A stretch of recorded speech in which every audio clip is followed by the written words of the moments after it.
Françaises, Français, nous voilà ensemble au rendez-vous de notre pays et de notre avenir. Les événements de ces dernières semaines dans l'Hexagone et Outre-mer ont profondément troublé la nation. Ils ont mêlé des revendications légitimes et un enchaînement de violences inadmissibles. Et je veux vous le dire d'emblée, ces violences ne bénéficieront d'aucune indulgence. Nous avons tous vu le jeu des opportunistes qui ont essayé de profiter des colères sincères pour les dévoyer. Nous avons tous vu les irresponsables politiques dont le seul projet était de bousculer la République, cherchant le désordre et l'anarchie. Aucune colère ne justifie qu'on s'attaque à un policier, à un gendarme, qu'on dégrade un commerce ou des bâtiments publics. Notre liberté n'existe que parce que chacun peut exprimer ses opinions, que d'autres peuvent ne pas les partager, sans que personne n'ait à avoir peur de ses désaccords. Quand la violence se déchaîne, la liberté cesse. C'est donc désormais le calme et l'ordre républicain qui doivent régner. Nous y mettrons tous les moyens, car rien ne se construira de durable tant qu'on aura des craintes pour la paix civile. J'ai donné en ce sens au gouvernement les instructions les plus rigoureuses. Mais au début de tout cela, je n'oublie pas qu'il y a une colère, une indignation. Et cette indignation, beaucoup d'entre nous, beaucoup de Français peuvent la partager.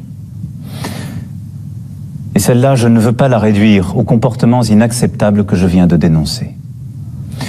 Ce fut d'abord la colère contre une taxe. Et le Premier ministre a apporté une réponse en annulant et en supprimant toutes les augmentations prévues pour le début d'année prochaine.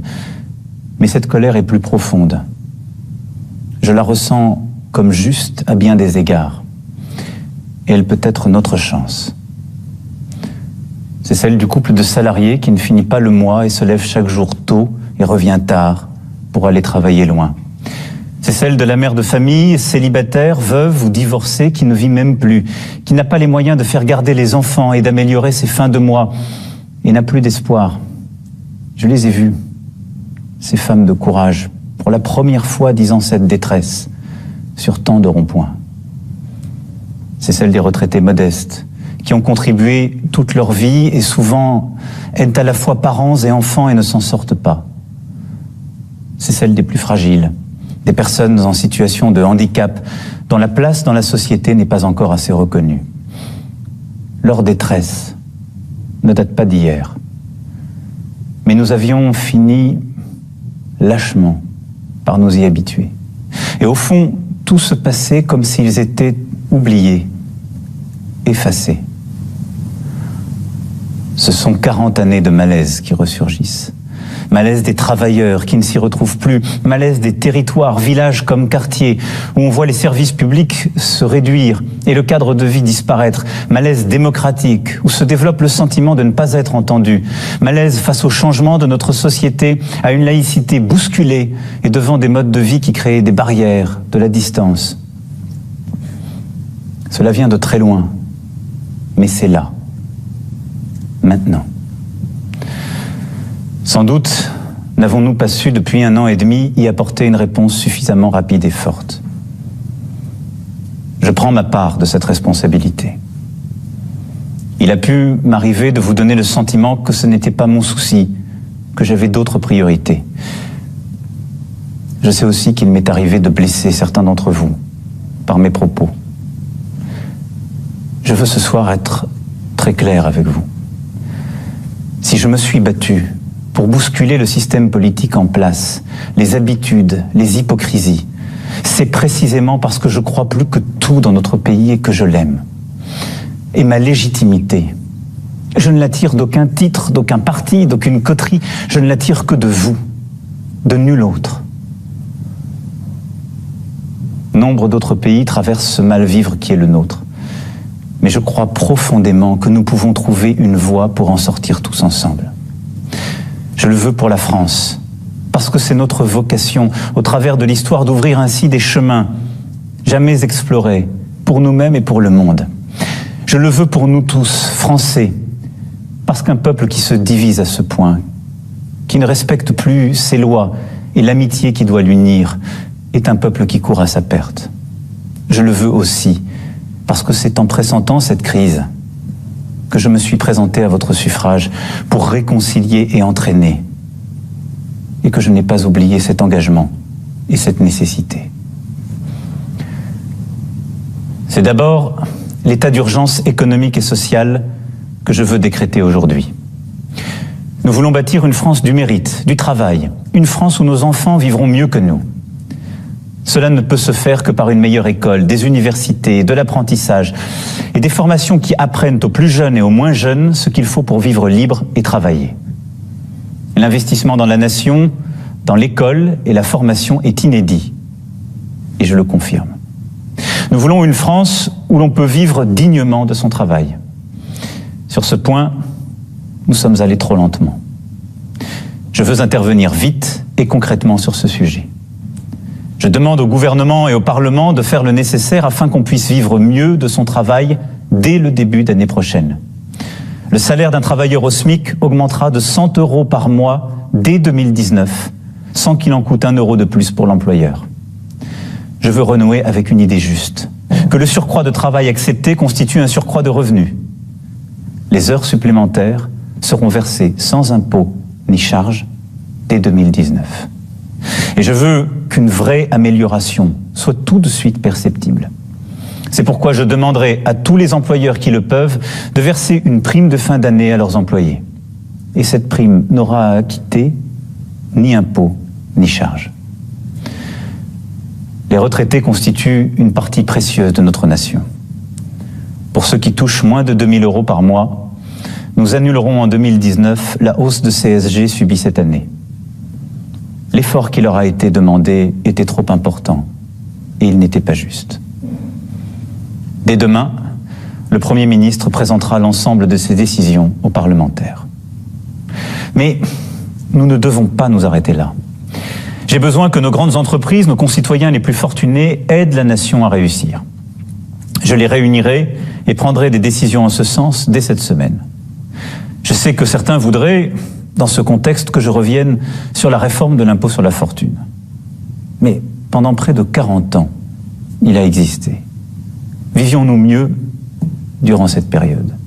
Les plus riches partaient et notre pays s'affaiblissait. Conformément aux engagements pris devant vous, cet impôt a été supprimé pour ceux qui investissent dans notre économie et donc aident à créer des emplois. Et il a été maintenu au contraire pour ceux qui ont une fortune immobilière. Revenir en arrière nous affaiblirait alors même que nous sommes en train de recréer des emplois dans tous les secteurs. Cependant, le gouvernement et le Parlement devront aller plus loin pour mettre fin aux avantages indus et aux évasions fiscales. Le dirigeant d'une entreprise française doit payer ses impôts en France. Et les grandes entreprises qui y font du profit doivent y payer l'impôt. C'est la simple justice. Vous le voyez, nous répondrons à l'urgence économique et sociale par des mesures fortes, par des baisses d'impôts plus rapides, par une meilleure maîtrise des dépenses, plutôt que par des reculs. J'entends que le gouvernement poursuive l'ambition des transformations de notre pays, que le peuple a choisi il y a maintenant 18 mois. Nous avons devant nous à conduire une réforme profonde de l'État, de l'indemnisation du chômage et des retraites. Elles sont indispensables. Nous voulons des règles plus justes, plus simples, plus claires et qui récompensent ceux qui travaillent. Mais aujourd'hui, c'est aussi avec notre projet collectif que nous devons renouer, pour la France et pour l'Europe. C'est pourquoi le débat national annoncé doit être beaucoup plus large. Pour cela, nous devons avant toute chose assumer tous ensemble tous nos devoirs. Le devoir de produire pour pouvoir redistribuer, le devoir d'apprendre pour être un citoyen libre, le devoir de changer pour tenir compte de l'urgence de notre dette climatique et budgétaire. Pour réussir, nous devons nous rassembler et aborder ensemble toutes les questions essentielles à la nation. Je veux que soient posées les questions qui touchent à la représentation, la possibilité de voir les courants d'opinion mieux entendus dans leur diversité, une loi électorale plus juste, la prise en compte du vote blanc, et même que soient admis à participer au débat des citoyens n'appartenant pas à des partis. Je veux que soit posée la question de l'équilibre de notre fiscalité, pour qu'elle permette à la fois la justice et l'efficacité du pays. Je veux que soit posée la question de notre quotidien, pour faire face au changement climatique, se loger, se déplacer, se chauffer. Et les bonnes solutions émergeront aussi du terrain.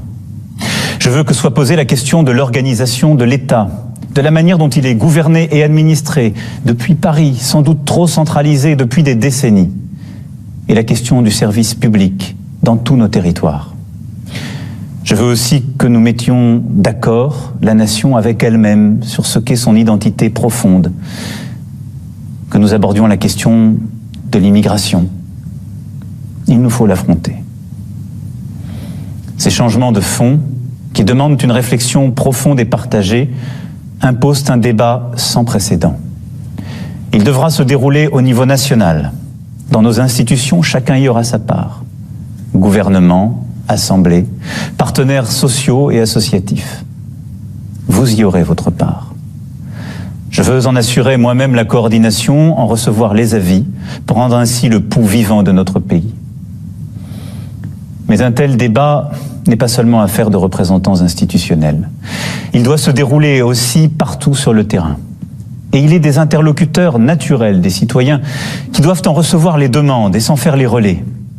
Ce sont les maires. Ils portent la République sur le terrain. C'est pourquoi je rencontrerai moi-même les maires de France, région par région, pour bâtir le socle de notre nouveau contrat pour la nation. Nous ne reprendrons pas le cours normal de nos vies, comme trop souvent par le passé dans des crises semblables, sans que rien n'ait été vraiment compris et sans que rien n'ait changé. Nous sommes à un moment historique pour notre pays. Par le dialogue, le respect, l'engagement, nous réussirons. Nous sommes à la tâche et je reviendrai m'exprimer devant vous pour vous rendre compte. Mon seul souci, c'est vous. Mon seul combat, c'est pour vous. Notre seule bataille, c'est pour la France. Vive la République. Vive la France.